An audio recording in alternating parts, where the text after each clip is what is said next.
Voilà, bienvenue à ce cours sur les performances d'un système linéaire en termes de contrôle. Qu'est-ce qu'on peut avoir comme performance? Je rappelle que le dernier cours concernait la stabilité. Donc avant toute chose, votre mission c'est de garantir la stabilité d'un système.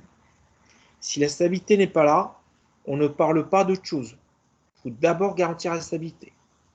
Mais une fois que vous me dites mon système est stable, cette fois-ci on va regarder les performances. Est-ce que votre système, votre asservissement est performant ou pas? D'accord? Pour schématiser un petit peu, ce qu'on a fait la dernière fois durant le cours ETD, c'était les conditions de stabilité.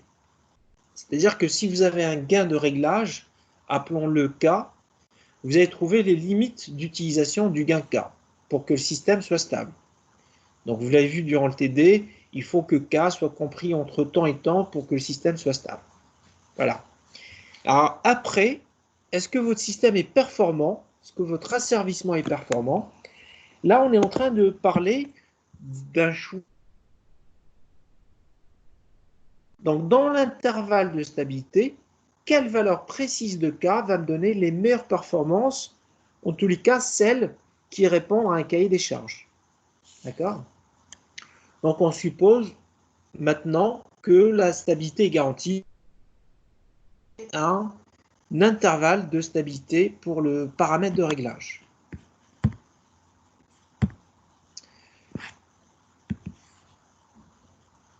Donc, considérons un système contrôlé où on applique en entrée E de t. Pour l'instant, l'entrée est un échelon. Step reference, c'est un échelon. Donc ça, c'est ma fonction transfert de mon système. Il se pourrait qu'on dispose aussi d'une fonction liée au capteur pour la mesure. Donc là, c'est ma sortie S de P dans son unité brute. Ça peut être une pression, une température. Et en sortie du capteur, j'ai la sortie mesurée qui est une image en termes de voltage. Donc là, je vais avoir des tensions, images d'une certaine grandeur brute. Donc pour un système physique, un système stable, la sortie doit converger vers une valeur finie. Donc S infini, infini c'est par rapport au temps. Donc, lorsque le temps est très grand, il faut que la sortie converge vers une valeur finie. Autrement dit, qu'elle ne diverge pas. C'est la définition de la stabilité la plus large. Alors, plus cette sortie se rapproche de la consigne, en anglais consigne c'est set point, plus on se rapproche de la consigne, on sera précis. Donc la précision et la stabilité sont deux choses différentes. On peut rester stable, mais par contre on ne converge pas tout à fait vers la consigne. Là, on parle en termes de précision. Ensuite, donc là, c'est la liste des vœux qu'on est en train de formuler. On souhaite que mon système soit stable, qu'il soit précis, mais également qu'il soit rapide. Donc, on souhaiterait atteindre cette référence le plus rapidement possible. Donc, tout ça peut être traduit à travers le cahier des charges. D'accord? Alors, stable, précis, rapide. Dans certaines applications, on regardera aussi le dépassement. Donc, la partie transitoire est importante. Donc, durant le démarrage, il faut garder un dépassement limité. D'accord? C'est ce qui se passe pour les moteurs, puisque la plus grosse cause de panne au niveau des moteurs, c'est au moment du démarrage, lorsque vous avez un courant de démarrage non contrôlé qui présente un pic trop important et auquel cas le moteur est mal dimensionné ou le régulateur est mal conçu. Donc même s'il fait le job en régime permanent, il arrive à délivrer ce qu'on lui demande en régime permanent. Par contre, si au démarrage transitoire, il n'accepte pas les pics, bah là, le moteur sort. En plus de ça, on peut se donner d'autres critères en termes de marge de stabilité. Donc voilà comment vous allez recevoir un cahier des charges. Un système stable, avec une certaine précision, une certaine rapidité demandée, un dépassement à ne pas dépasser, à limiter, et on peut avoir aussi ces contrainte exprimée en termes de marge de stabilité ou en d'autres marges. Donc je vais vous apprendre aujourd'hui comment répondre à ce type de cahier des charges et comment calculer avec précision la valeur qui réalise tout ça. Alors commençons d'abord par définir ce qu'on appellera comme étant l'erreur statique.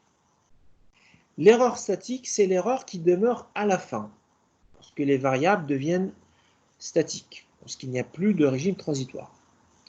Donc l'erreur statique est un terme générique qui englobe pas mal de choses. En premier, on va commencer par une erreur de position. D'accord? Donc supposons classiquement une fonction transfert G de P en boucle ouverte, Open Loop Transfer Function, et la H de P, c'est la Closed Loop Transfer Function. Donc boucle ouverte G de P. Donc l'erreur statique en boucle fermée, l'erreur de position, on l'appellera epsilon P, P pour position, epsilon pour erreur. Alors, comme son nom l'indique, sa définition elle est relativement simple. C'est l'erreur epsilon de t en fonction du temps, mais qui est mesurée lorsque le temps est très grand. Donc on ne mesure pas l'erreur durant le transitoire, on la mesure à la fin. C'est pour ça qu'on prend cette limite. Alors, l'erreur de position, elle est calculée. L'entrée est un échelon. D'accord? Le plus simple, c'est un échelon unitaire. Je vais vous expliquer par la suite, dans les prochains slides, pourquoi il faudrait que ce soit un échelon. Par ici. Donc là, supposons que ça, c'est ma référence. Je souhaite suivre cette référence. J'ai une sortie qui se comporte comme ça. Donc le système est stable, puisque S infini ne diverge pas. Est-ce que j'ai atteint ma référence? Pas tout à fait, puisqu'à la fin, il va me rester une erreur en position. D'accord? Alors, on va vous demander de calculer cette erreur. Donc, pour la calculer, il faut utiliser cette formule. Sauf que la plupart du temps, on a des fonctions de transfert. Donc, la fonction de transfert, elle dépend de P, elle ne dépend pas du temps. Donc, il est assez difficile pour moi de calculer cette limite en temps. Par contre, je peux calculer la limite en fréquentiel, en P. Donc, pour ça, je vais utiliser le théorème de la valeur finale qu'on a vu dans le cours sur la transformée de Laplace. Donc cette limite en temps infini, c'est pour ça qu'on l'appelle théorème de la valeur finale en temps, se traduit par cette limite en fréquentiel. Donc c'est P epsilon de P lorsque le P tend vers 0. D'accord? Alors vous savez que T et P sont inversés. P c'est J oméga. Oméga c'est la pulsation, donc c'est 2πf. Et F, la fréquence, est inversée par rapport au temps. D'ailleurs, la fréquence, c'est 1 sur la période. Donc, quelque part, P est inversé par rapport au temps. C'est pour ça que lorsque le temps va à l'infini, ben, P va aller vers 0. Alors, epsilon, c'est l'erreur, c'est la sortie de mon comparateur. Et si vous vous rappelez bien, à l'entrée du comparateur, j'ai l'entrée, ma référence, et j'ai la sortie qui revient du capteur. Si j'ai un capteur, c'est S de M. Si je n'ai pas de capteur, si j'ai un retour unitaire, comme c'est souvent le cas, eh bien, je récupère la vraie sortie S de P. Donc ça vient d'où? C'est simplement l'écriture de la fonction. Le comparateur fait l'entrée moins la sortie. D'accord? Alors, la sortie est également liée à l'entrée par l'intermédiaire de la fonction transfert. Puisqu'on a dit que la fonction transfert, c'est le rapport de la sortie sur l'entrée. Si je parle de S et de E, le lien entre les deux, c'est la fonction transfert en boucle fermée. H de P, on l'a vu précédemment, c'est le rapport de S sur E. Donc la sortie finale sur l'entrée principale qui est la référence. Donc si je dis que H c'est S sur E, je peux exprimer S en fonction de H et de E. S, c'est le produit de H fois E. Donc cette expression peut aussi se simplifier. Donc je garde E de P moins H fois E de P. Après, je peux décider de sortir E de P en facteur commun à l'extérieur et je vais obtenir cette limite. Voilà l'expression de la limite, enfin de l'erreur en position, exprimée comme étant le calcul de cette limite. Alors, il y a une chose que je peux aussi remplacer. On me dit que l'entrée est un échelon unitaire. E de t est un échelon unitaire. Est-ce que vous vous rappelez quelle est la transformée de la place d'un échelon unitaire? Autrement dit, quelle est l'expression de E de P? Qui se rappelle? L'échelon unitaire, donc il vaut 1 en temporel, 1 volt. Sa transformée de la place vaut combien? Activez vos microphones pour répondre, s'il vous plaît.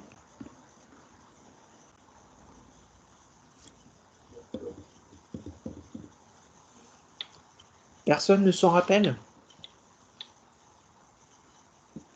1 sur P. 1 sur P. Très bien. Donc, si l'entrée est un échelon unitaire, ils vont 1 volt. Sa transformée de la place, on l'a déjà vu, c'est 1 sur P. Donc, j'ai la possibilité de remplacer grand E de P par 1 sur P. Auquel cas, ça se simplifie avec le P de la formule. Donc, formule à se rappeler, à retenir, l'erreur en position, elle est obligatoirement calculée si l'entrée est un échelon, unitaire de préférence, et son expression, c'est la limite de P tend vers 0 de 1 moins H. H étant la fonction transfert en boucle fermée et non pas la fonction transfert en boucle ouverte.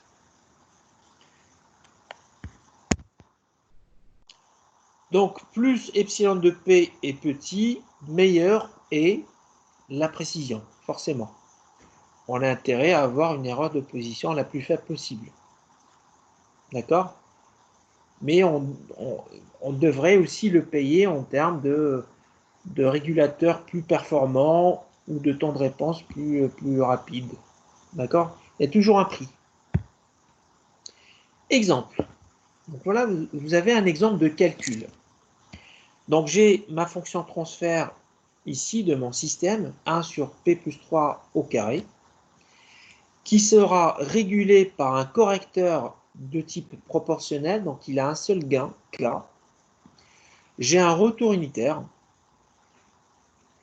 D'accord? Je suppose que j'applique un échelon unitaire à l'entrée. On vous demande de déterminer la valeur de K qui assure une erreur en position. Pardon, une erreur en position de 5% en boucle fermée. Donc vous allez devoir appliquer la formule. Vous allez démarrer de la formule, celle-là, formule finale. Epsilon de P, c'est la limite. Et pour pouvoir la calculer, il faut d'abord calculer H de P. Donc quelle est la fonction transfert de ce système en boucle fermée. Une fois que vous l'avez, elle sera fonction de P de K. Vous calculez cette limite. Donc P sera remplacé par 0. Il va rester le K à l'intérieur. Simplement, epsilon de P, on nous dit qu'il faudrait que ça soit égal à 5%. 5%, c'est-à-dire 0,05. Et donc, grâce à ça, je pourrais calculer. Je vais vous laisser 5 minutes. Faites-moi ce calcul et on corrige ensemble.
Allez, on va voir ce que vous avez fait. Donc, sur la chaîne directe, la fonction transfert qui est là, j'ai deux blocs en série, ça veut dire que je vais faire le produit. Donc là, sur la chaîne directe, j'ai K sur P plus 3 au carré. Si je veux avoir, donc ça, l'ensemble, le produit, je vais l'appeler G. Ce produit, je l'appelle G. G de P, il vaut K sur P plus 3 au carré. Donc le K, je l'ai intégré. La fonction transfert en boucle fermée H, comme le retour est unitaire, c'est G sur 1 plus G. On l'avait déjà démontré. Donc on peut utiliser directement la formule déjà démontrée. C'est G sur 1 plus G. D'accord? Et je vous avais également démontré une autre simplification. Si vous avez un retour unitaire, si vous voulez avoir la boucle fermée H de P qui vaut G sur 1 plus G, c'est très simple. Vous prenez la même expression de G, vous regardez le numérateur et vous l'additionnez au dénominateur. Et auquel cas, vous obtenez la boucle fermée. Donc si vous posez des questions, vous n'avez pas compris ça, revenez sur mon ancien cours sur la stabilité. On avait donné l'expression de G de P comme étant n sur une fonction Q, et on avait calculé G sur 1 plus G de P. On s'est rendu compte que si le retour est unitaire, je prends simplement le numérateur, je l'additionne au dénominateur et j'obtiens la boucle fermée. Ça va s'éclaircir par les exemples. Donc, j'écris la formule me permettant de calculer l'erreur en position. Ensuite, H de P, je remplace. Donc, j'avais dit que la boucle ouverte, c'est K sur P plus 3 au carré. La boucle fermée H, c'est K sur P plus 3 au carré plus K. Donc, j'ai pris le numérateur, je l'ai additionné au dénominateur. Je répète, K sur P plus 3 au carré plus K au dénominateur. Là, j'ai simplifié le calcul puisque j'ai pris la limite en même temps de P tend vers 0. Donc, le P ici est nul. Il va disparaître. Donc, je vais avoir 3 au carré, ça fait 9. Et donc, K sur 9 plus K. D'accord? Je simplifie tout ça. J'obtiens 9 sur 9 plus K. Il faut que cette erreur en position soit égale à 0,5. Quelle est la valeur de K qui assure cette condition? Voilà, c'est un calcul direct. Est-ce que quelqu'un peut nous le donner?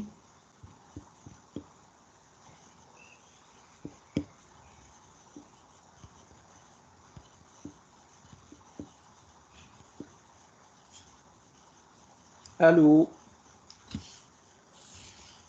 K égale à 9 sur 0,05 moins 9. Alors, ça fait combien si Euh, vous avez une calculatrice?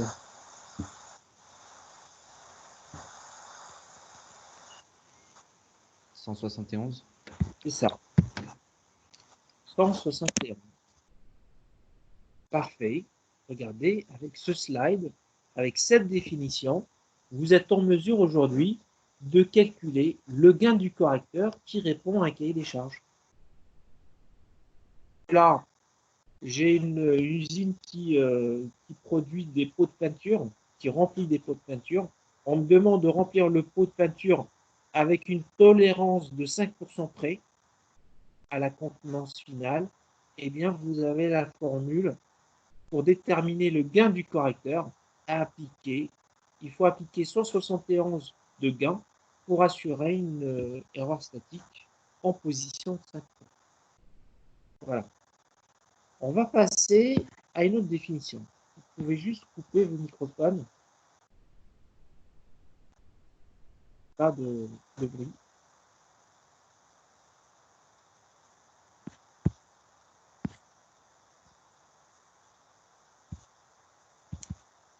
Donc, position, erreur en position.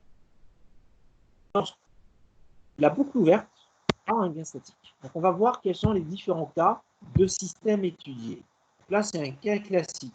On a une fonction transfert qui a un gain statique, d'accord, et pour laquelle le dénominateur se présente comme ça. Donc un cas parmi d'autres. Donc pour retrouver le gain statique, il faut calculer cette limite. D'accord?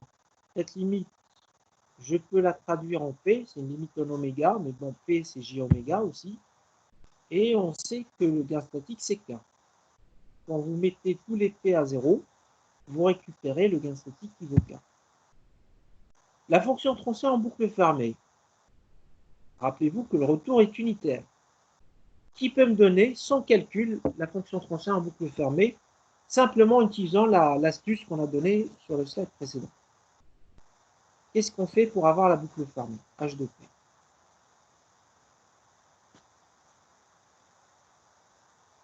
Vous vous rappelez? Si j'ai un retour unitaire, partir de G de P pour avoir H de P, il suffit de prendre le numérateur et de l'additionner au dénominateur. Donc H de P qui vaut G sur 1 plus G, vous pouvez faire les calculs, hein, ça va prendre un peu de temps, mais vous allez trouver le même résultat. À partir du moment où le retour est unitaire, je prends le numérateur et je l'additionne au dénominateur. J'ai obtenu la boucle fermée. Ensuite, on nous demande de calculer l'erreur en position. J'applique toujours la même formule. Limite de P tend vers 0 de 1 moins H de P. Donc, je vais faire 1 moins ça, et je prends la limite de P tend vers 0. Voilà. Alors, il y a deux façons de procéder. Soit vous revenez à un dénominateur commun, ensuite vous faites la limite. Ça va vous prendre plus de temps, puisque vous allez travailler à la fin vont s'annuler. Soit la deuxième astuce, moi je vous conseille d'annuler d'abord les P, et ensuite vous revenez à un dénominateur commun. Et donc, vous allez obtenir une version simple. L'erreur en position, lorsque vous avez une fonction de ce genre-là, vaut 1 sur 1 plus K.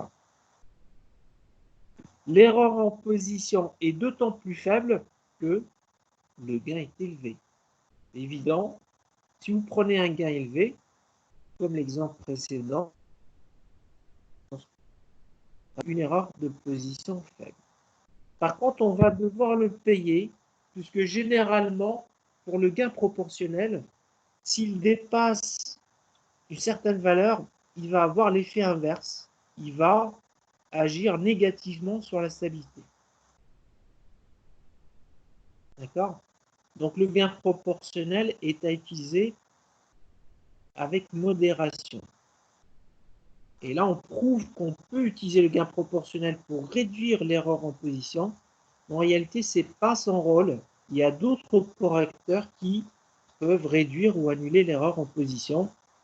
Par exemple, le correcteur intégral, l'action intégrale. On continue. Deuxième cas, une deuxième forme de la fonction transfert en boucle ouverte qui a des pôles, qui a des zéros, qui a des pôles nuls. D'accord? On peut tomber dans des cas de ce type-là, sachant que le alpha est un entier non nul. Pourquoi non nul? Parce que s'il était nul, ben on reviendrait au cas précédent, il n'y aurait plus de pôle nul. Et puis, il faut qu'il soit un entier, puisque là, on peut avoir P, P carré, P cube, et ainsi de suite.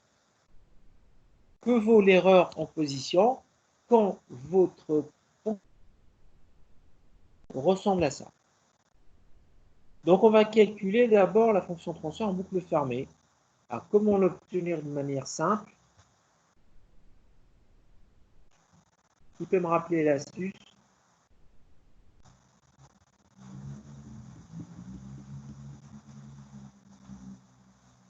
Allô?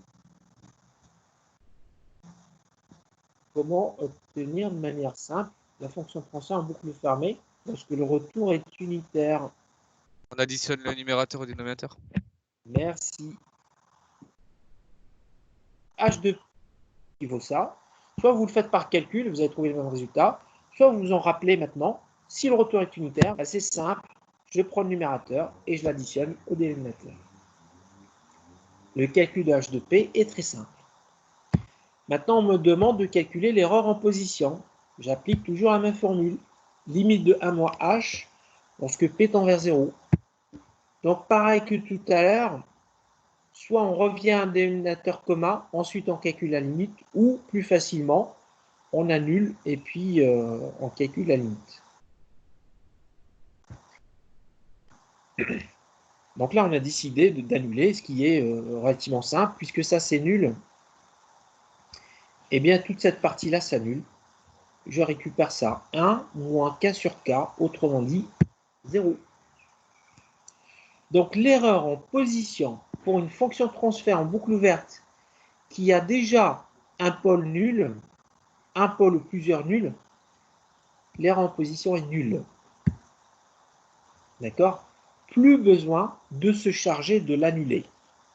Si vous avez k sur p, par exemple, donc alpha vaut 1, ça c'est l'expression d'un intégrateur. Et je viens de dire tout à l'heure que si on veut annuler l'erreur en position, on rajoute un intégrateur. Or, ce système dispose déjà d'un intégrateur. Donc, plus la peine que le correcteur amène son propre intégrateur, puisque le système en a déjà. Si vous avez un intégrateur, l'erreur de position est déjà nulle. Pas la peine de s'en préoccuper. D'accord?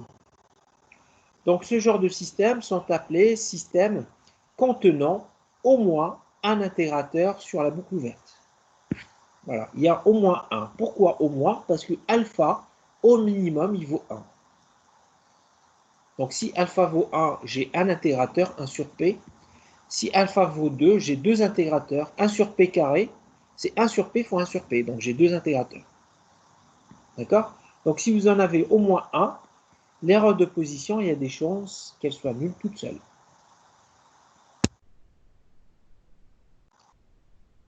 Alors, l'erreur statique, j'avais dit que c'était le terme générique. On peut calculer dans l'erreur statique l'erreur de position. On peut calculer aussi l'erreur de vitesse. Donc cette fois-ci, on va parler d'erreur de vitesse. Quand on parle d'erreur de vitesse, c'est que la consigne n'est pas constante. Sinon, on n'a pas de vitesse.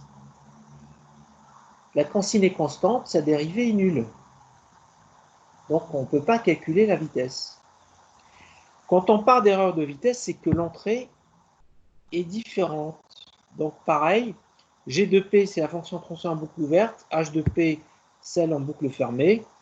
L'erreur en vitesse, appelée epsilon V pour vitesse, est obtenue, donc c'est cette limite, hein, toujours la même formule ici à ce niveau-là, mais par contre l'entrée change. L'entrée doit être obligatoirement une rampe. D'accord? L'entrée doit être obligatoirement une rampe pour calculer une erreur en vitesse. Donc, sous le même raisonnement, on peut avoir une erreur en accélération. Mais à ce moment-là, il faut avoir du t carré, ainsi de suite. Donc, il faut avoir une rampe unitaire à l'entrée pour avoir une erreur en vitesse. Alors, à quoi ça ressemble? C'est ma consigne. Je voudrais que la sortie suive cette consigne. Vous voyez bien que ça ressemble à une rampe. C'est l'équation de t. Alors là, j'ai ma sortie qui suit un transitoire. Ensuite, elle se stabilise en essayant de suivre cette référence variable. On est dans le cadre du tracking, puisque la consigne est variable. Par contre, à la fin, il va rester une erreur de vitesse. Ce n'est pas une erreur de position, c'est une erreur de vitesse. Donc, on va utiliser le théorème de la valeur finale pour calculer ça. Avec la même approche, c'est la limite de P tend à 0 de P epsilon de P. J'écris toujours l'équation à la sortie du comparateur, puisque l'erreur, c'est la sortie du comparateur. Donc, c'est E moins S. Et pareil, S, c'est H de P fois l'entrée. Donc, je remplace. D'accord? Ensuite, je vais sortir E de P en facteur commun. Donc, ça va me donner P fois E de P, parenthèse, 1 moins H. je vous repose la même question que tout à l'heure. Quelle est la transformée de la place de t, de la fonction rampe t? A sur P carré. 1 sur p carré. Et du coup, le E de P va se transformer en 1 sur P carré. Avec le P, il y a une simplification, mais je vais avoir encore un P au dénominateur. Donc, d'où vient ce P du dénominateur? J'ai remplacé E de P, qui est en facteur commun, par sa transformée de la place de la rampe, qui est 1 sur P carré. Voilà. Ça, c'est la deuxième à retenir. L'erreur en vitesse, c'est la limite de P tend vers 0 de 1 moins H sur P. Donc pareil, plus cette erreur est faible, plus la précision en termes de poursuite de consignes variables est meilleure. Et ça indique aussi si un système est capable de suivre une consigne variable ou pas. Est-ce qu'il est capable de faire de la poursuite? Ils ne sont pas. On va voir ça à travers un exemple par la suite. Alors, quelques cas particuliers pour des fonctions transfert en boucle ouverte. Si j'ai une fonction générique de ce type-là, eh bien, je vais appliquer la formule. Pour avoir la fonction transfert en boucle fermée, il suffit de rajouter le numérateur au dénominateur. Je remplace. Ça, c'est ma formule. Je remplace. Et pareil que tout à l'heure, je prends la limite d'abord pour simplifier. Ensuite, je fais le calcul. D'accord? Est-ce que vous êtes d'accord pour dire que tout ça, ça va tendre vers l'infini? Ce qui est à l'intérieur de la parenthèse, c'est une constante. Je vais avoir 1 moins K sur 1 plus K. Et par contre, se rappeler qu'on a un 1 sur P à l'extérieur, qui vient de la formule. Et du coup, si P tend vers 0, je vais avoir plus l'infini. Ça veut dire quoi, une erreur de vitesse égale à plus l'infini? Si je reviens sur le slide précédent, ça veut dire que plus le temps avance, plus mon système s'éloigne de la consigne, et autrement dit, il est incapable de suivre une consigne variable. Donc si vous avez un système en boucle ouverte de ce type-là, on peut dire tout de suite, ou à travers le calcul de l'erreur en vitesse, que ce système est incapable de suivre une consigne variable. Il peut suivre une consigne fixe, mais il est incapable de suivre une consigne variable. Alors, d'autres exemples de systèmes en boucle ouverte, fonctions transfert de ce type-là, qui ont au moins un pôle réel, donc au moins un intégrateur. Est-ce que ce genre de système est capable de suivre une consigne variable? On refait exactement le même calcul. On additionne le numérateur au dénominateur. J'applique la formule de l'erreur en vitesse. Je remplace. D'accord? Et puis, je vais obtenir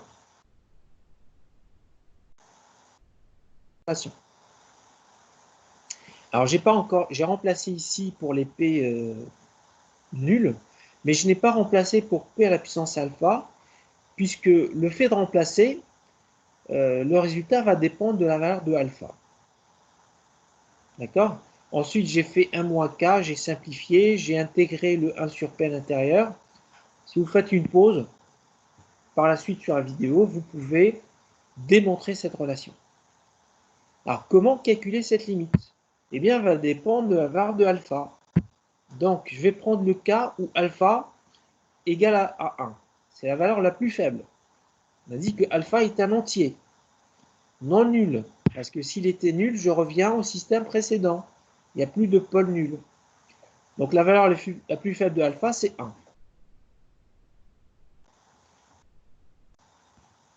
Donc, ici, j'ai K plus P. Et ici, j'ai puissance 1. Puissance 0, pardon. Puissance 0, ça vaut 1. Donc, si je remplace 1 sur K plus P, P tend vers 0, j'obtiens 1 sur K. Autrement dit, si vous avez un seul pôle nul, un seul intégrateur, alpha vaut 1, l'erreur en position vaut 1 sur k. Et donc, si vous voulez avoir une erreur de vitesse, pardon, si j'avais dit erreur de position, c'était une erreur, hein. C'est l'erreur en vitesse. Si vous voulez avoir une erreur en vitesse faible, il faut appliquer un gain k élevé. Je rappelle que le gain k, c'est le gain de réglage. Ensuite, si alpha est supérieur à 1, ça reste un entier, 2, 3, 4, 5 et au-delà. Si je remplace, si vous faites correctement les calculs, vous allez avoir une limite qui tend vers 0. D'accord? Vous prenez un exemple, vous prenez alpha égale à 2, donc là vous allez avoir un P sur K plus P carré. P sur K plus P carré. D'accord? P étant vers 0, donc je vais avoir une limite nulle. Et donc à partir de alpha égale à 2 et au-delà, il n'y a plus d'erreur de vitesse. Donc si votre système contient 2 intégrateurs, au moins, il n'y a plus d'erreur en vitesse à s'en inquiéter. Donc je ne vais pas utiliser le gain K pour l'annuler puisqu'elle n'existe pas.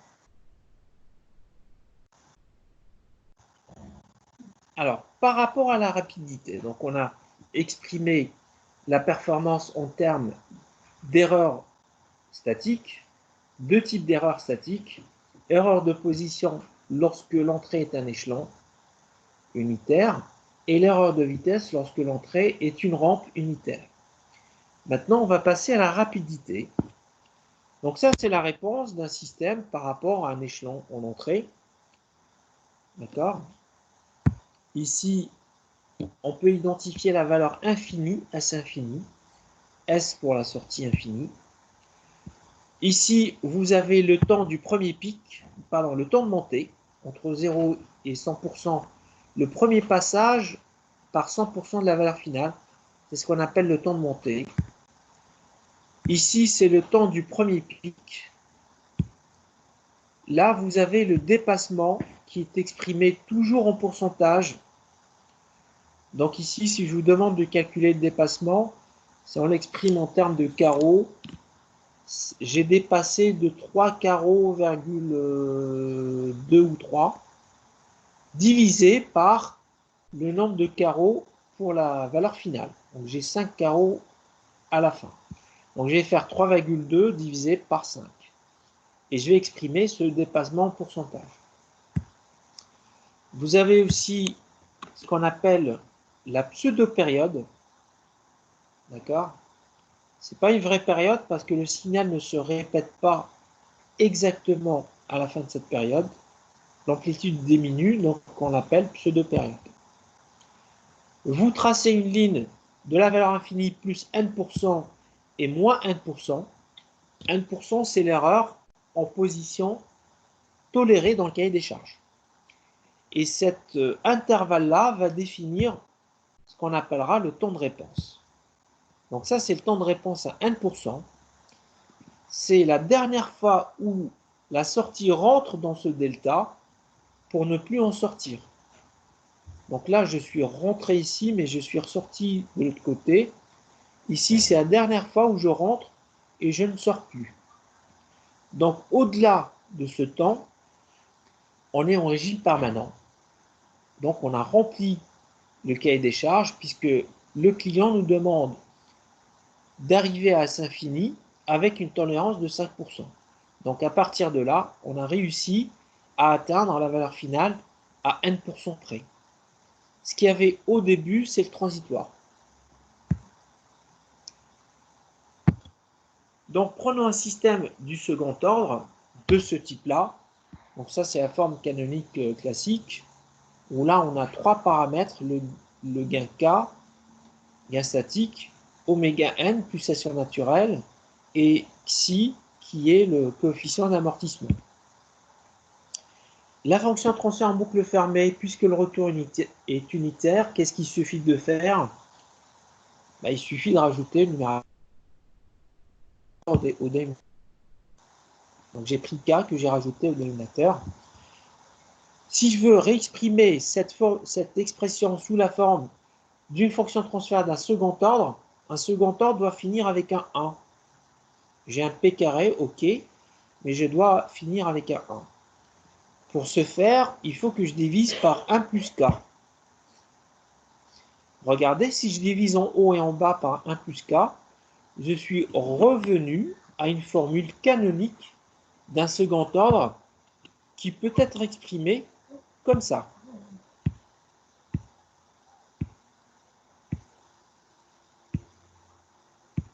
D'accord? Donc, je retrouve une équation d'un second ordre. Simplement, les gains ont changé. Le gain statique, c'est K sur 1 plus K. Le damping coefficient, le coefficient d'amortissement, c'est celui-là. Et la pulsation naturelle a changé. Qu'est-ce que j'ai fait ici? J'ai pris la fonction transfert en boucle ouverte d'un second ordre. J'ai exprimé la fonction transfert en boucle fermée. Et je dis simplement que la boucle fermée reste sous la forme d'une fonction canonique d'un second ordre, pour laquelle il faut mettre à jour le gain statique, la pulsation naturelle et le coefficient d'amortissement. Donc une approximation de ce système-là nous donne la valeur suivante, ou la formule suivante. Le produit du temps de montée par la pulsation de coupure, on peut faire une approximation et dire que ça vaut 3. Alors, la preuve, vous pouvez la retrouver dans un livre d'automatique linéaire, par exemple le livre de Yves Grandjean, qui donne la démonstration de cette formule. Nous, on va admettre cette formule et l'utiliser dans nos calculs. Vous avez également, donc Tm, c'est le temps de montée. Oméga C0, c'est la pulsation de coupure en boucle ouverte. Vous avez cet abaque qui lie le produit oméga Tm avec le coefficient d'amortissement. Alors, comment l'utiliser? Vous allez voir à travers le.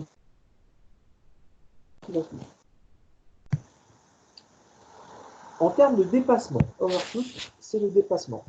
Donc, pareil, soit G, la boucle ouverte, H, la boucle fermée, on a un second ordre. Ça, c'est ma boucle ouverte. Alors, pour avoir un dépassement, pour avoir des oscillations, il faut avoir un coefficient d'amortissement inférieur à 1. Si le coefficient vaut 1 et au-delà, la réponse n'a pas de dépassement. Elle se comporte comme un premier ordre.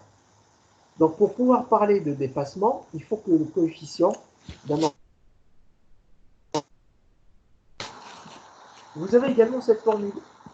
Le dépassement pourcentage, c'est 100% exponentiel, 100 fois exponentielle, moins pi fois xi sur racine 1 moins xi carré. Donc là aussi, je ne vais pas rentrer dans la démonstration. Vous pouvez retrouver ça dans les livres d'automatique linéaire. On admet cette formule pour utiliser dans les exercices. Donc ce dépassement est important si le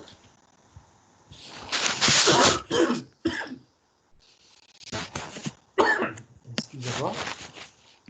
Ce dépassement est important si le xi est faible. Alors, utiliser cette formule est relativement complexe. Pourquoi? Parce que si je vous donne le xi, vous pouvez l'intégrer ici pour connaître le dépassement.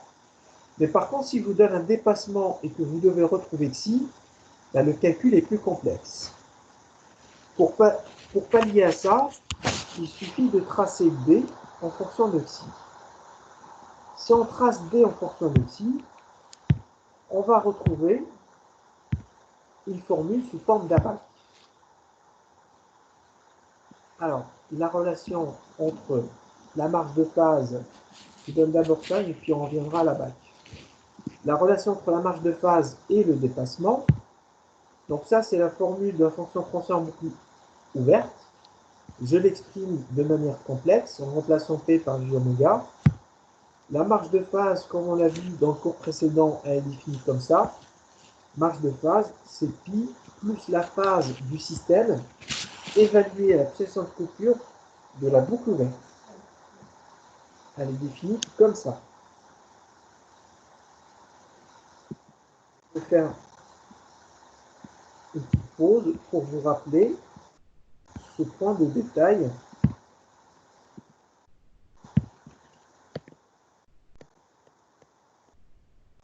Donc, la pulsation de coupure, c'est la pulsation pour laquelle un module qui vaut 1. Le module est là, la phase est bas. Donc en dB, il vaut 0. Donc lorsque je coupe le 0 en dB, ou un module, je descends à moins pi et je mesure la marge de phase dans ce sens, vers le haut. Comme je ne mesure pas à partir de 0, je mesure à partir de moins pi, c'est comme si j'avais fait un offset. J'ai déplacé la base ou la référence de la mesure. C'est pour ça que dans la formule, on a un pi plus la phase du système. Voilà, donc ça c'était un aparté pour rappeler l'expression de la marge de phase. Pi plus la phase du système, évaluer la pulsation de coupure en boucle. Il y a aussi une approximation dans le même livre qui nous dit la chose suivante. Le temps d'amortissement en boucle fermée, il vaut environ la marge de phase divisée par 100. Pour utiliser cette formule, cette approximation, il faut que la marge de phase soit évaluée en degrés. Comme on sait, la marge de phase peut être soit en degrés, soit en radians. Si on veut utiliser cette approximation, il faut qu'elle soit en degrés. D'accord? Ici, on a simplement tracé la formule qui lie le dépassement avec le coefficient d'amortissement. D'accord? Alors, vous voyez bien, ça c'est l'exponentielle qu'il y a dans le slide précédent. On a simplement tracé l'exponentielle. Plus xi augmente, plus le dépassement baisse. Quel est l'intérêt de la BAC? La BAC me permet de faire des passages directs. Si j'ai un xi, je sais quel dépassement j'ai. Et si on me donne dans l'exercice un dépassement, je sais quel xi je peux lire à partir de la BAC. Donc la BAC est plus simple que d'utiliser la formule mathématique donnée précédemment. Tout ça va s'éclaircir à travers des exemples.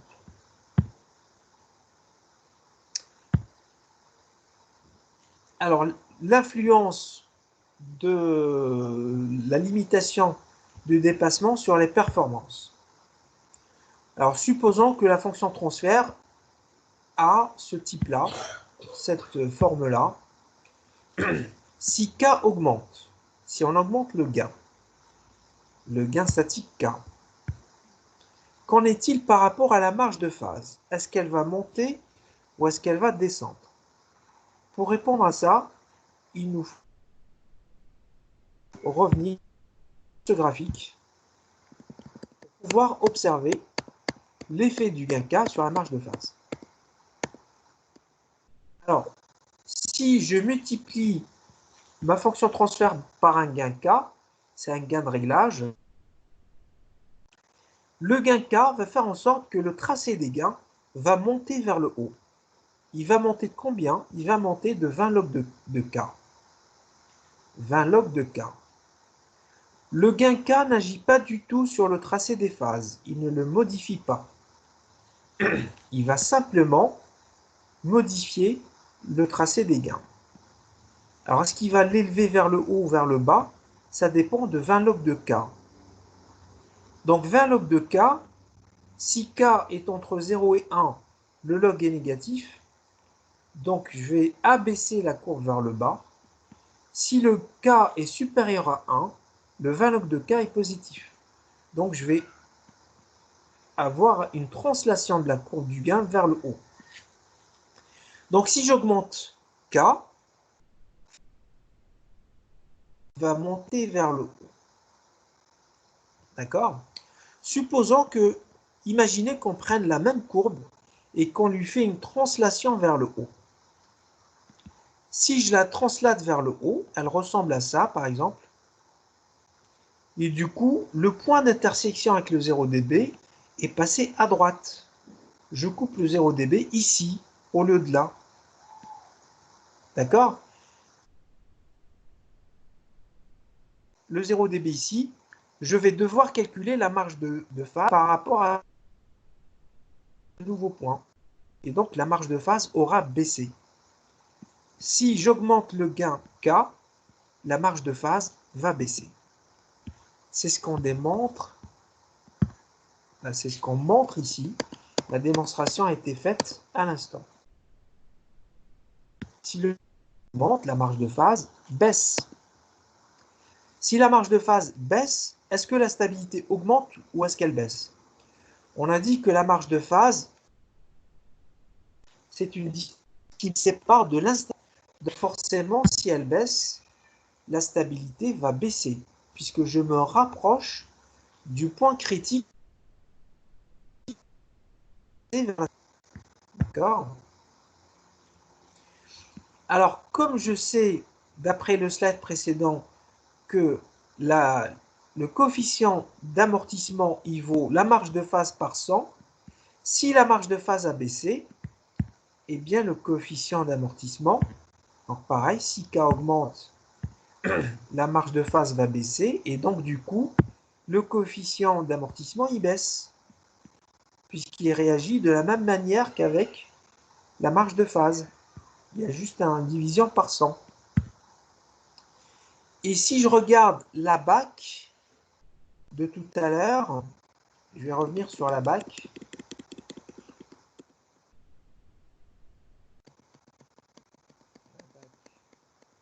Slide. Si le coefficient d'amortissement baisse vers le bas, le dépassement va augmenter. Le coefficient d'amortissement baisse, le dépassement augmente. Donc, je reviens au point où on s'est arrêté. Si le coefficient d'amortissement baisse, le dépassement. Donc, si vous avez à régler votre système avec un gain de réglage K, si vous mettez un K très élevé, vous risquez d'avoir un dépassement trop important. Donc, par exemple, un courant de démarrage relativement élevé, puisque ce dépassement il va augmenter de la même façon que K. C'est pour ça qu'on dit que le gain K est à utiliser avec modération. Un gain trop élevé provoque un dépassement trop important. Est vrai, si vous baissez le gain K, la stabilité va augmenter. C'est pour ça qu'on dit toujours, pour le gain proportionnel, utilisons une faible valeur de K pour garantir une stabilité intéressante et pour garantir un dépassement plus faible. D'accord?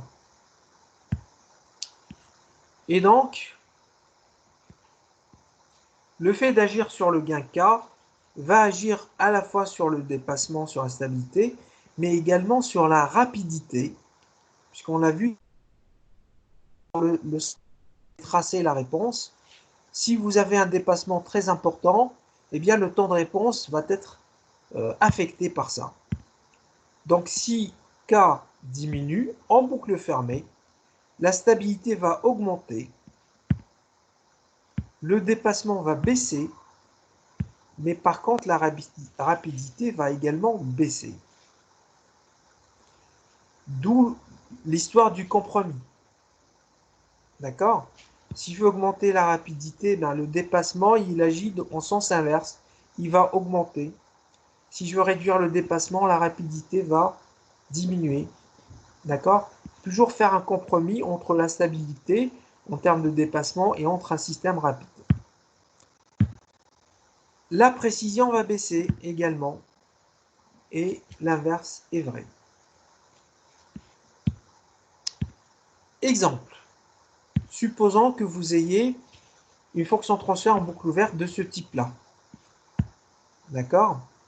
Le système est installé dans une chaîne de régulation où vous avez un gain proportionnel et un retour unitaire. Alors Kp, c'est un gain proportionnel. Hein, ce n'est pas une multiplication par l'opérateur Laplacien. Non. On a un gain indice proportionnel. Donc ça, c'est l'erreur. Ça, c'est l'entrée que j'ai mis. Et ça, c'est la sortie. Voilà. On vient de trouver une valeur précise de Kp de telle manière à ce qu'en boucle fermée, close loop, vous obtenez une marge de phase supérieure à 45 degrés et un dépassement inférieur à 10%. D'accord? Moyennité inférieure ou égale à 10% et marge de phase supérieure ou égale à 45 degrés. Comment faire pour avoir une valeur précise de Kp qui assure pour ce système placé en boucle fermée ces conditions imposées dans le cahier des charges? Alors, première des choses, est-ce qu'il y a un lien entre la marge de phase et le dépassement? Il y a un lien, mais il n'est pas évident. On a une première formule entre la marge de phase et le xi. Rappelez-vous que xi égale la marge de phase divisée par 100. Donc il y a un lien entre la marge de phase et xi. Il y a également un lien entre le dépassement et xi. On l'a vu à travers la formule ou à travers la BAC. On avait dit que plus que xi augmente et plus le dépassement diminue. D'accord? Donc les deux sont liés à travers xi. Donc on essaiera de résoudre. Alors il y a une autre question qui nous dit quelle est dans ces conditions-là l'amplitude du temps de montée. Donc quel est le temps de montée pour ce système-là, pour avoir une idée sur la rapidité. Premièrement, on va faire une analyse de la stabilité. La boucle ouverte, c'est celle-là. Hein, la boucle ouverte, comment on l'a obtenue? La boucle ouverte, c'est ça. J'ai deux blocs en série. Donc la boucle ouverte G2P, c'est le produit des deux, puisqu'ils sont en série. Donc je prends A2P, puis je multiplie simplement par K indice P. Donc G2P, c'est 10 K indice P sur P fois P plus 1 au carré. Très bien. Quelle est la boucle fermée? Qui peut me rappeler comment peut-on obtenir la boucle fermée de manière simple, sachant que le retour est unitaire?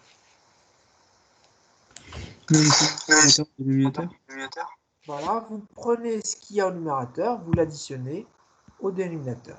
Et vous obtenez de manière très simple H2P. Ensuite, on simplifie.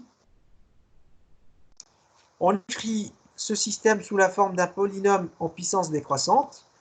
Je rappelle qu'on fait l'analyse de la stabilité. Donc, on va utiliser root pour nous donner les limites d'utilisation du gain Kp. Pardon. Donc, pour root, c'est classique maintenant. Je vais positionner P3, P2, P1, P0. Et je vais vous laisser 5 minutes pour remplir le tableau de route. Donc je rappelle, les deux premières lignes, c'est les coefficients du dénominateur en boucle fermée. Et puis les lignes qui restent, ça va être des calculs.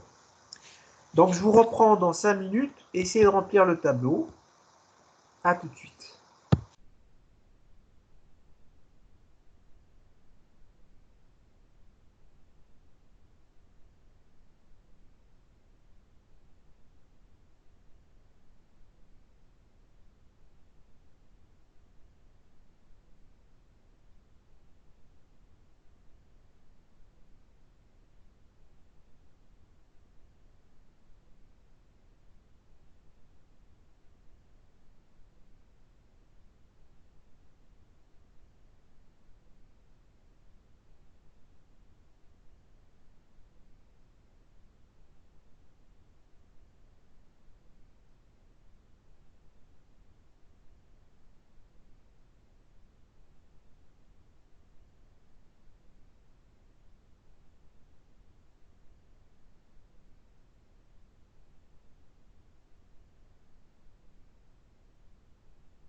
Alors, on va corriger.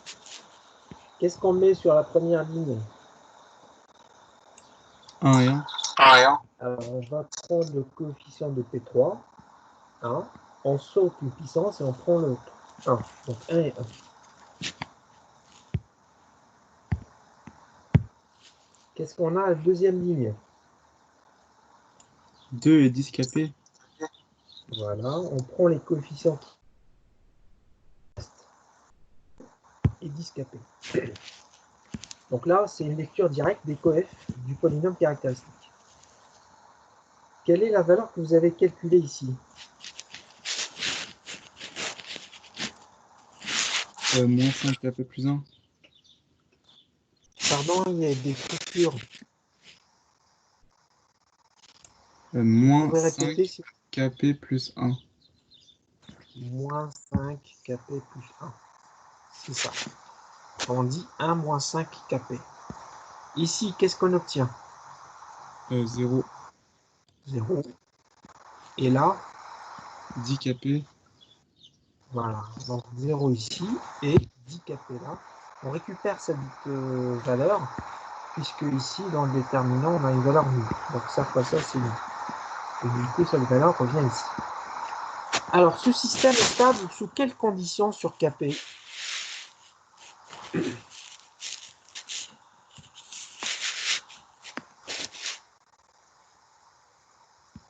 Quelles sont les conditions sur kp pour que le système soit stable? Il faut qu'il soit inférieur à 1/5.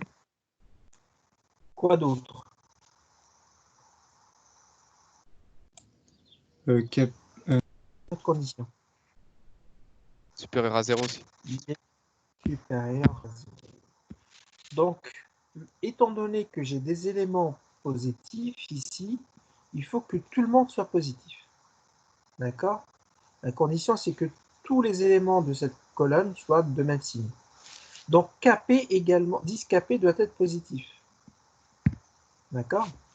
Donc, finalement, Kp doit être pris entre 0 et 1/5 pour dire que ce système est stable.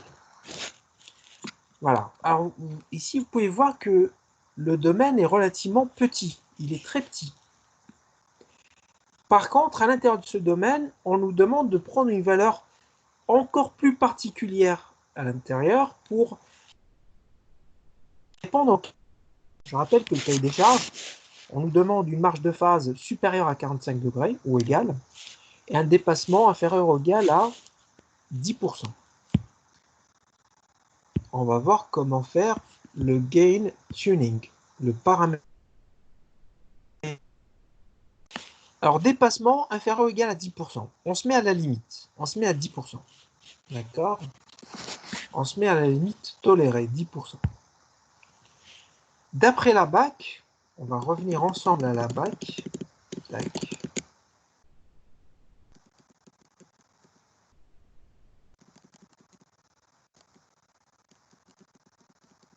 Voilà. 10%, si vous regardez 10% ici de dépassement, l'intersection me donne un xi de 0,6. D'accord?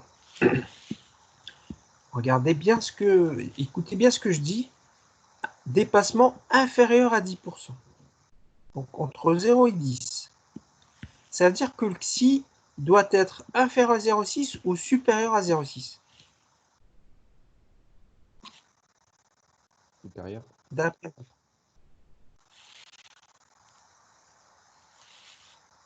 Dépassement inférieur à 10% ou égal. Le xi doit être inférieur à 0,6 ou supérieur à 0,6. Supérieur. Supérieur. Il doit être supérieur ou égal à 0,6. La condition sur le dépassement m'impose un xi supérieur ou égal à 0,6. Très bien. J'ai une autre condition. L'autre condition, c'est une marge de phase. On va la voir.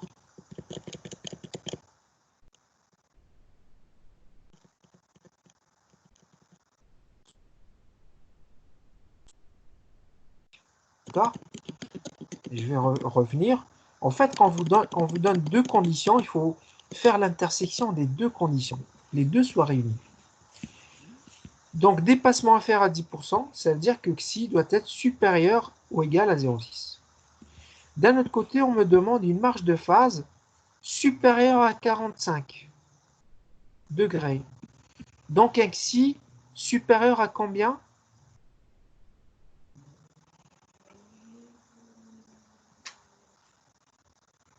Si vous prenez 45 ici, divisé par 100, xi supérieur à 0,45. Je répète, la condition sur la marche de phase supérieure à 45 degrés m'impose un xi supérieur à 0,45. 0,45 et au-delà.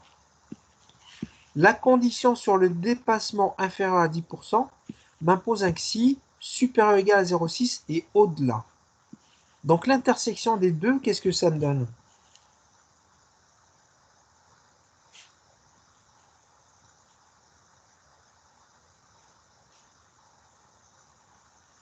L'intersection des deux conditions, ça me donne quelle condition au final sur xi?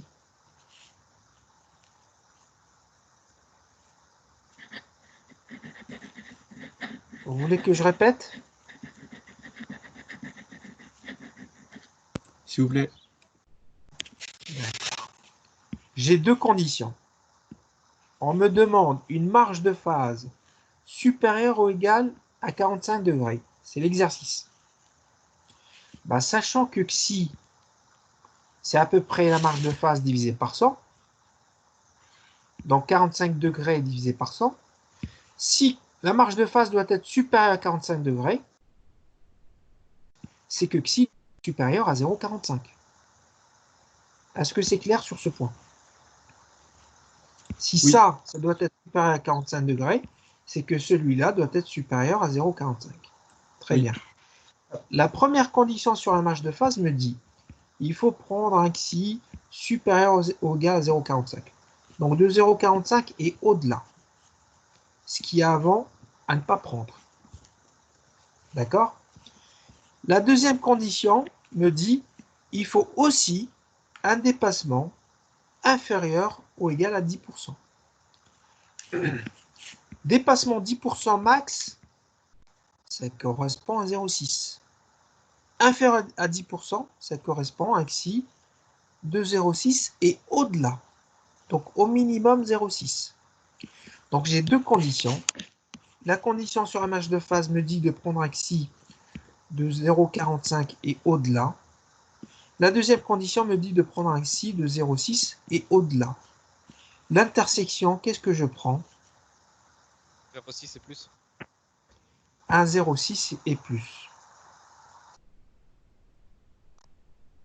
Qui répondent aux deux conditions en même temps. D'accord? Il faut prendre un xi de 0,6 et au-delà. Alors, comme je vous l'avais expliqué, si on tire trop sur un paramètre, on perd sur l'autre. Si on a un système qui est vraiment très stable, donc aucun dépassement, bah on va le payer en termes de rapidité. C'est un système qui est très lent.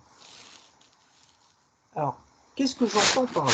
J'entends par là que si on m'autorise à prendre un xi de 0,6 et au-delà, eh bien, je vais prendre la première valeur tolérée. Parce que je dois garder en tête que le système doit être aussi rapide que stable. D'accord? Je répète, on m'autorise à prendre un xi à partir de 0,6. Je sais que si je suis élevé, le système sera très lent. Donc je prends la première valeur tolérée qui est xi de 0,6. D'accord? Alors vous allez reprendre l'exercice à tête reposée, vous allez voir que c'est relativement simple et tout est expliqué à travers ce slide. Vous avez la relation du dépassement avec xi, vous avez la relation de xi avec la marge de phase, et souvent on nous impose un dépassement ou une marge de phase ou les deux. D'accord? Si on m'impose les deux, je regarde l'intersection. Si on m'imposait uniquement le dépassement, je prendrai un xi de 0,6 et au-delà, je prends la première valeur. Si je prends uniquement la marge de phase de 45 et au-delà, je prends un xi de 0,45. c'est la première valeur tolérée par le cahier des charges. Si j'augmente de trop, le système il sera lent. D'accord? Donc, je vais revenir à notre exercice.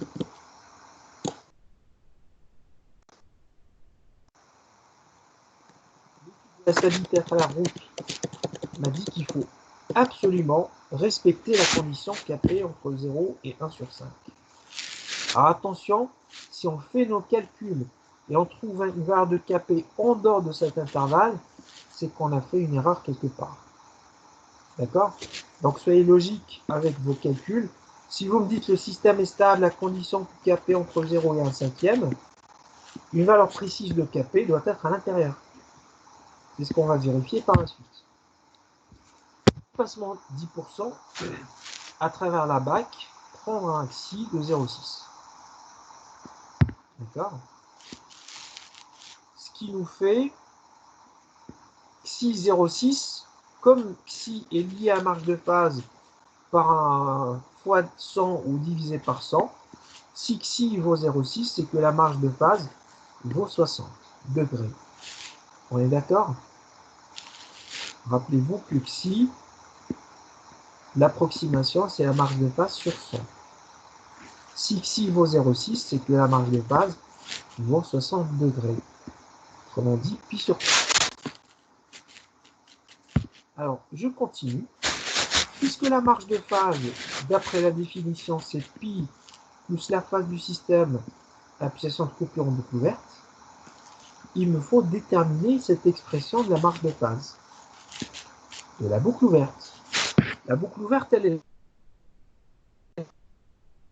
Est-ce que vous êtes capable de déterminer l'expression de la marge de phase ici?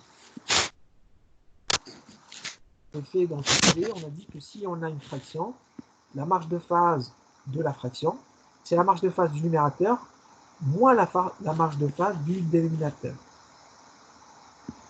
La marge de phase d'un complexe, c'est arctangente partie imaginaire sur partie réelle. Dans le numérateur, il n'y a pas de partie imaginaire. Donc c'est arctangente 0 sur ça. Comme on dit 0. Donc la marge de phase de la boucle ouverte, c'est 0 moins la phase. Le dénominateur se présente comme étant un produit de P fois P plus 1 au carré. La marge de phase, lorsque vous avez un produit, c'est une somme. On l'avait vu dans le TD. Donc la marge de phase de tout ça, c'est la marge de phase de P, plus la marge de phase de P plus 1, plus la marge de phase de P plus 1, ce qui est au carré. Donc, la marge de phase de cette expression, je peux simplifier en disant que c'est 0.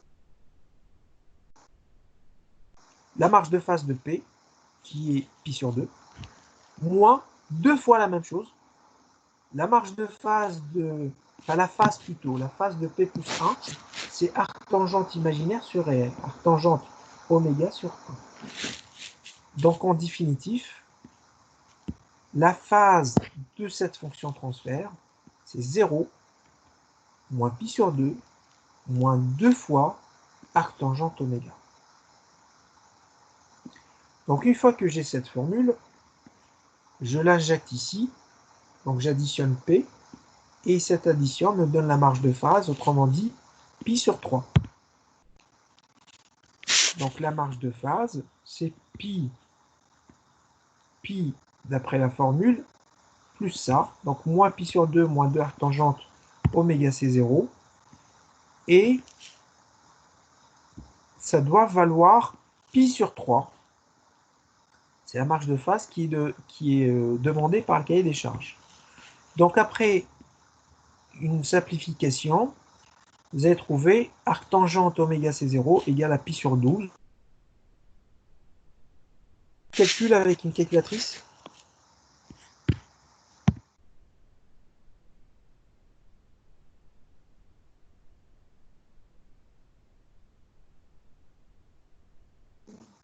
Vous trouvez combien?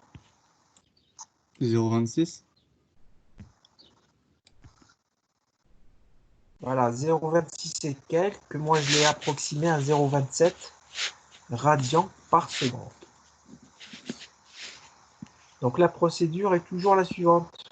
On passe par un route pour déterminer les limites. Ensuite, on regarde dans la BAC quel est le xi qui correspondrait au cahier des charges. Une fois que vous avez xi, je sais qu'entre xi et la marge de phase, il y a un rapport de 100. Donc je détermine la marge de phase qui répond au cahier des charges. Je sais que la marge de phase, c'est pi plus la phase de la boucle ouverte. Donc vous devez savoir trouver la phase d'une fonction de transfert. Si vous ne savez pas le faire, vous revenez au TD qu'on a fait sur ça. Donc on l'exprime, on remplace, vous aurez une seule inconnue, oméga C0. Pour l'instant, on a trouvé la pulsation de coupure qui va me donner la marge de phase que je cherche. On n'a pas fini, puisqu'il nous faut trouver une valeur précise de Kp.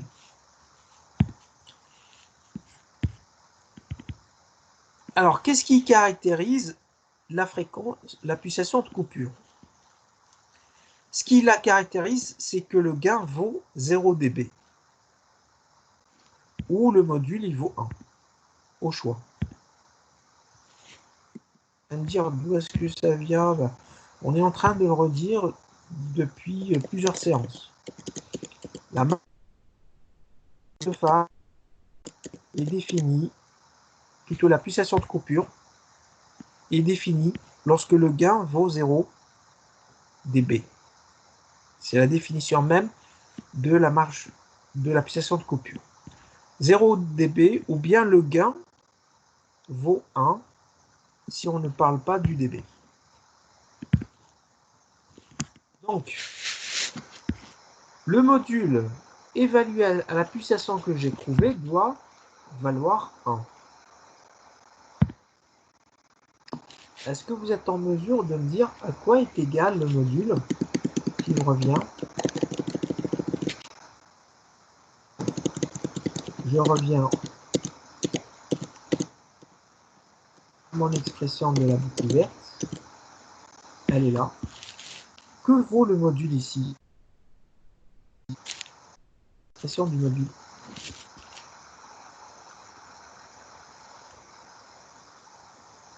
Quand vous avez une fraction, c'est le module du numérateur divisé par le module du dénominateur.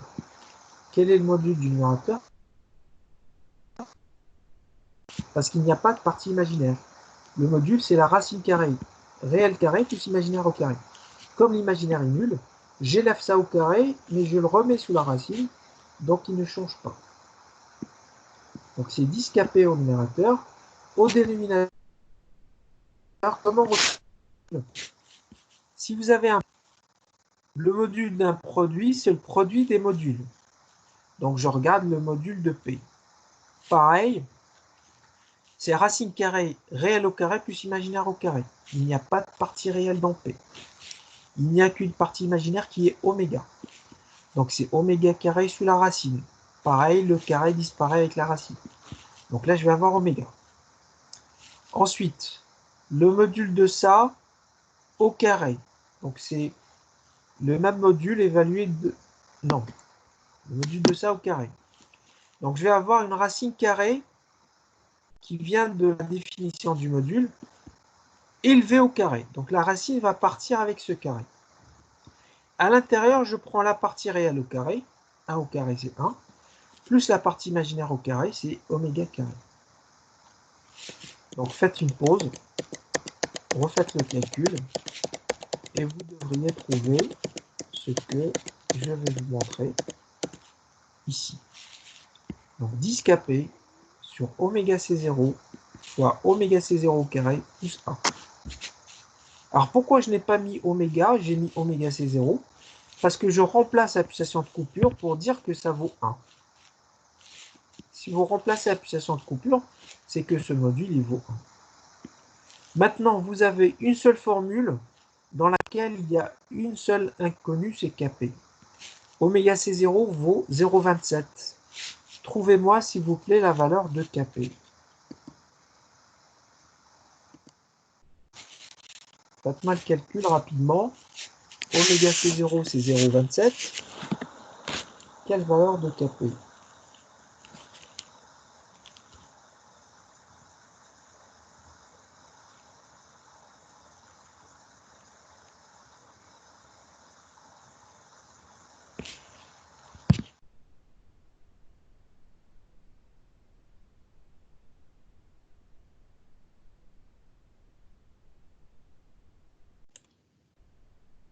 Est-ce que c'est 0,028?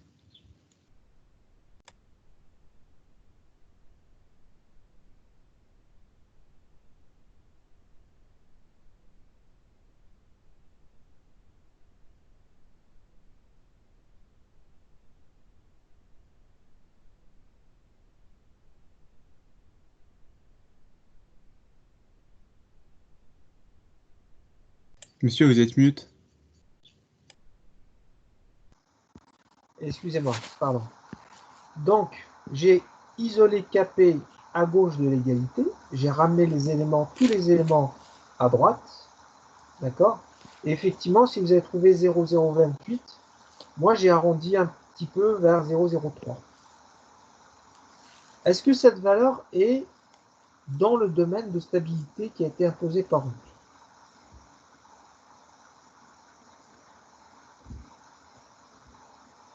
Je rappelle que Kp, selon notre calcul, doit être entre 0 et 1 cinquième. 1 cinquième, c'est 0,20. 0,20. Donc cette valeur reste à l'intérieur de l'intervalle de stabilité. Voilà comment on fait pour déterminer une valeur précise pour le correcteur proportionnel qui répond au cahier des charges en termes de dépassement. Donc là, sur notre système, si on applique ce gain, on sait qu'on ne dépassera pas un dépassement de 10%. D'accord? Il reste une question, c'est celle du temps de montée. Quel est le temps de montée dans ces conditions? Tm. Si vous avez la pulsation de coupure en boucle ouverte, on l'a, c'est 0,27, c'est très simple d'obtenir le temps de montée.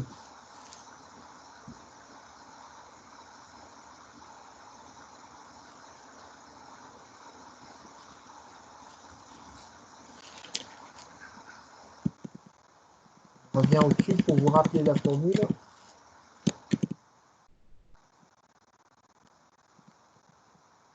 Vous devez utiliser en démonstration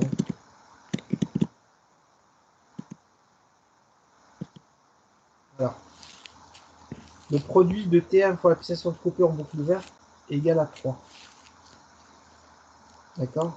Donc cette approximation pour avoir les meilleures performances en termes de nombre de dépassements, d'oscillations et de dépassements.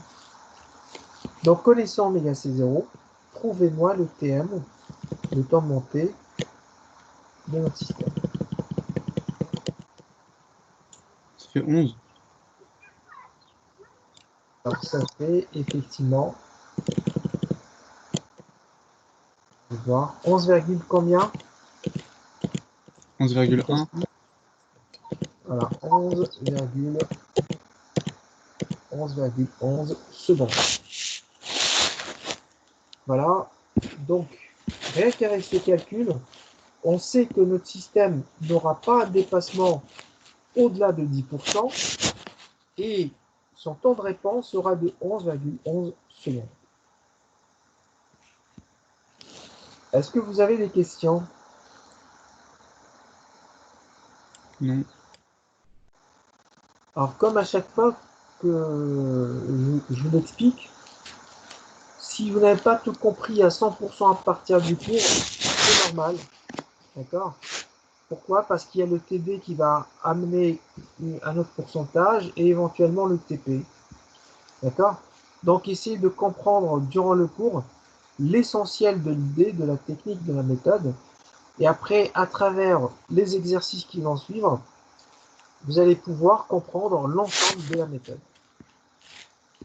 Est-ce qu'il y a des questions? Monsieur, Oui. est-ce qu'il y aura un examen final? Alors, posez-moi d'abord les questions sur ce cours, après on discutera. Ok. Est-ce que vous avez des questions sur ça?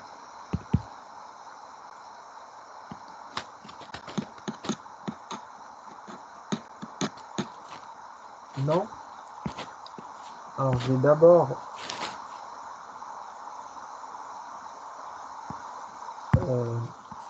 arrêter l'enregistrement.